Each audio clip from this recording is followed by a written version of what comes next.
వాడు మామూలుడు కాదే. Don't miss him. వాడి సంగతి నాకు తెలుసే. ఏదో ఒక రోజున వాడు ముంబైని కొనిస్తాడు. వాడు రిచ్ కిడ్ అని నువ్వు టెంప్ట్ అయ్యా. వాడు రోడ్ సైడ్ కిడ్ అని తెలిసి నేను ఇష్టపడ్డాను, కానీ నన్ను మోసం చేశాడు. No, he's in love with you. ఉన్న రిలేషన్ ని పాడు చేసుకోవద్దే. వాడున్న బిజీకి నిన్ను వదిలేస్తాడు. చిత్ర, నా మాట విను. వాడు వేసి ఒక్కొక్క అడుగు 100 సార్లు ఆలోచిస్తాడు. వాడు ఎక్కడికో వెళ్ళిపోతాడు చూడు.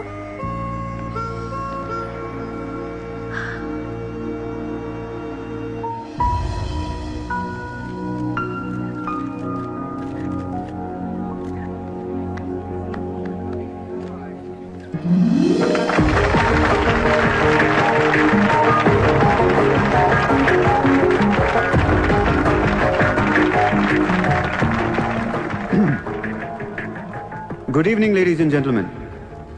It's a great honor for me to be here today at the opening ceremony of our business bank. Let me first extend my warm welcome to all of you. Thank you so much for being here.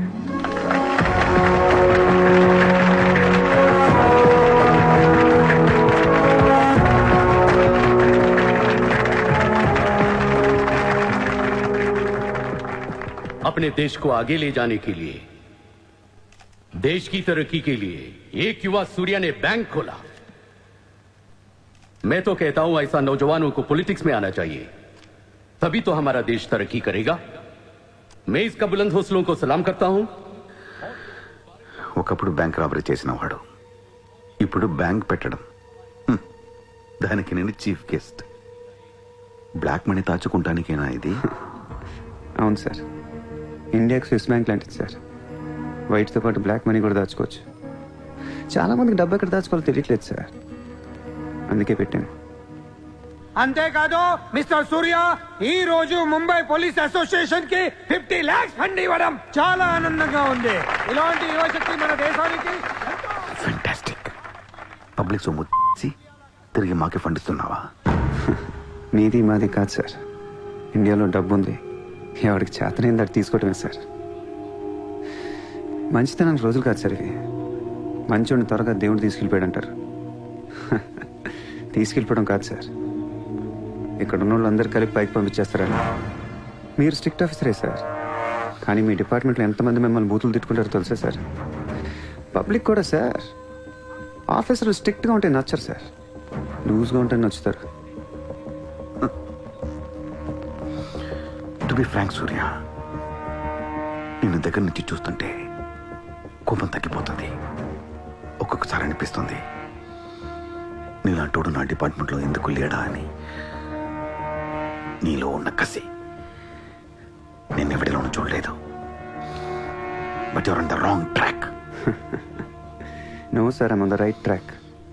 Sir మీరు observe చేశారో లేదో, last 3 months నుంచి ఇండియాలో మర్డర్లు తగ్గిపోయాయి, కిడ్నాప్లు తగ్గిపోయాయి, crime rate మొత్తం పడిపోయింది సార్. కావుంటే రికార్డ్స్ చెక్ చేసుకోండి సార్. ఆకలేస్తేనే ఎవరు నేరం చేస్తాడు సార్. నేరస్తులందరికీ శాలరీలు ఇచ్చి పెంచుతున్నాను సార్. మీ డిపార్ట్మెంట్లో కూడా శాలరీలు పెంచమన్నాను సార్, ఎవరికి సరిపోవట్లేదు. మీ శాలరీ మీకు సరిపోతుందా సార్? దేశం కోసం పనిచేసే పోలీసులకి శాలరీలు సరిపోవట్లేదు, దేశాన్ని దోచుకునే నాలాంటోళ్ళ దగ్గర వేల కోట్లు. కొంచెం కోఆపరేట్ చేయండి సార్, పెద్దోడిని కొట్టేద్దాం, పేదోడికి పెట్టేద్దాం. But one thing sir, I'm not interested in money, I'm interested in power.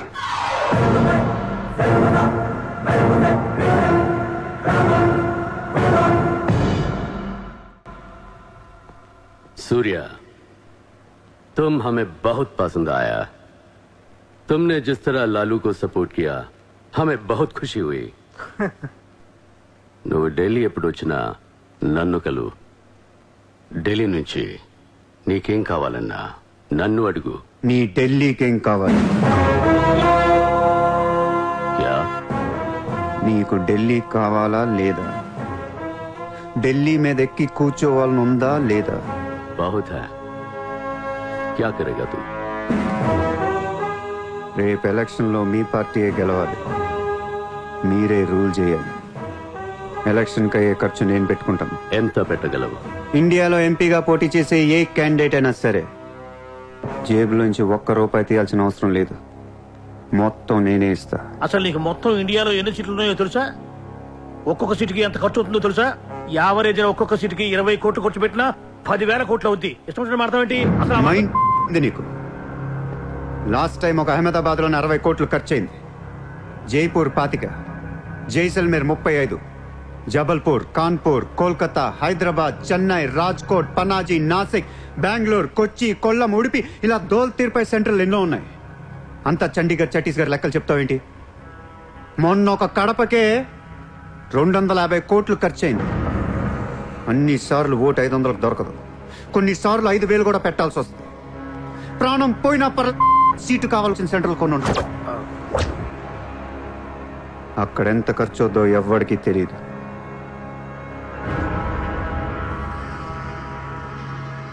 Sir, party తరపున మీరిచ్చేది ఎంత సార్?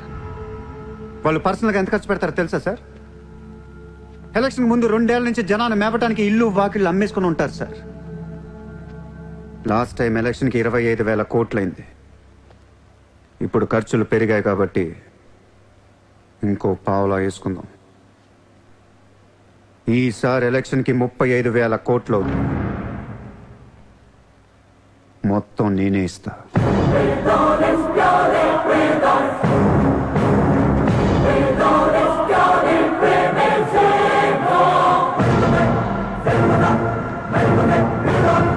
మీ ఇన్ఫ్లుయెన్స్ వాడే ఎలక్షన్ టైంలో నాకు 25 హెలికాప్టర్లు ఇప్పించండి. హెలికాప్టర్లు ఎందుకు?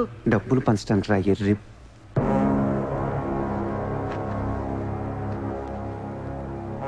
మీ హైకమాండ్తో మాట్లాడండి, మీ సార్కి సూర్య గురించి చెప్పండి. సార్, నాకు ఢిల్లీ నుంచి ఏముంది సార్, నేనే మీకు ఢిల్లీ ఇస్తాను.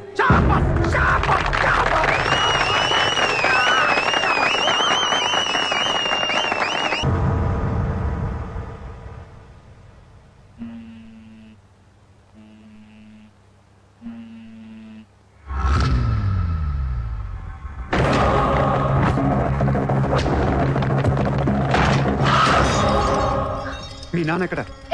మీ నాన్న ఎక్కడ? ఏం చేస్తున్నా మా డాడీని?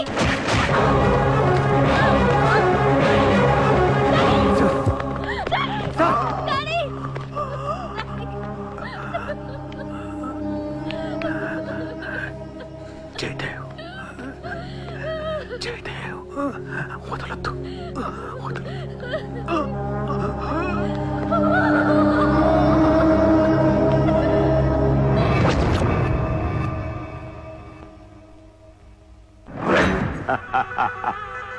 గోఖలే పోయాక నన్ను ఇంకెవరేం చేయగలరు? ఎలక్షన్కి ముందే ఆ సూర్యగాడిని వేసేస్తే ప్రశాంతంగా ప్రమాణ స్వీకారం చేసుకోవచ్చు. ఘనపులేటి జయదేవ్ భారతదేశపు 14వ ప్రధానమంత్రి, ప్రైమ్ మినిస్టర్ ఆఫ్ ఇండియా.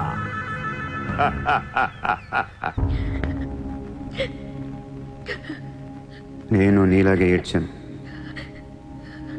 14 ఏళ్ల వయసులో ఇంతకంటే ఎక్కెక్కేడ్చా. అమ్మా నాన్న అమెరికాలో ఉండేవారు, నేను అక్కడే పుట్టా. మా నాన్న అక్కడ ఒక పెద్ద బిజినెస్ మ్యాన్. బిజినెస్లో సంపాదించిన డబ్బంతా పట్టుకొని పుట్టిన ఊరికి ఏదైనా చేద్దామని ఇక్కడికి వచ్చాం. అక్కడ మా నాన్న ఒక లోకల్ లీడర్ని కలిశాడు. వాడి పేరు జయదేవ్. ట్రస్ట్ ఓపెన్ చేస్తున్నాను మా అమ్మ నాన్నలు నమ్మించి డబ్బంతా దోచుకొని నిర్దాక్షిణంగా చంపేశాడు. దారుణంగా కత్తులతో పొడిచి చంపేశాడు.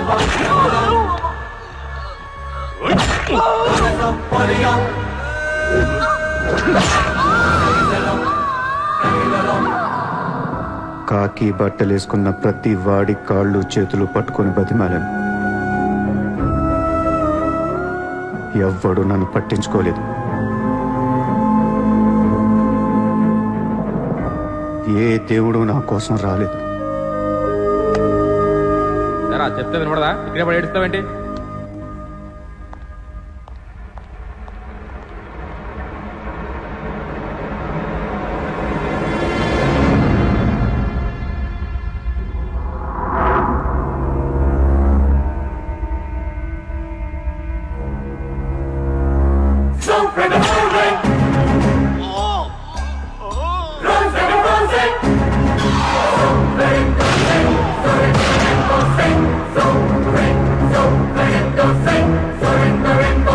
వీళ్ల కోసమా మా అమ్మా నాన్న అన్ని వదిలేసి వచ్చారా అనిపించింది. ఒక్కసారిగా అనాథనైపోయాను. తినటానికి తిండి ఉండేది కాదు. రోడ్ల మీద పడుకునేవాడిని. ఒక కుక్కని తన్నట్టు కాళ్ళతో తన్నేవాడు. అసహ్యం వేసింది. ఈ మనుషుల మీద, ఈ వ్యవస్థ మీద, ఈ దేశం మీద ఒంటరి వాడిని అయిపోయాను. 100 కోట్ల మంది ఒకవైపు, నేను ఒక్కనే ఒకవైపు అయిపోయాను. ఆ 100 కోట్ల మందితో ఆడుకోవాలనిపించింది. అందుకే ఇన్నాళ్ళు మనుషుల గురించి చదువుకున్నాను, స్వార్థం గురించి చదువుకున్నాను. ఇక నో మారల్స్, నో రూల్స్. ఎవరన్నా పొడవాలని చూస్తే పొడి చేయటమే, అన్యాయం చేయాలని చూస్తే అంతు చూసేయటమే. కనపట్లేదు కానీ ఆ దేవుడి మీద కూడా పక్క తీర్చుకోవాలనిపిస్తుంది.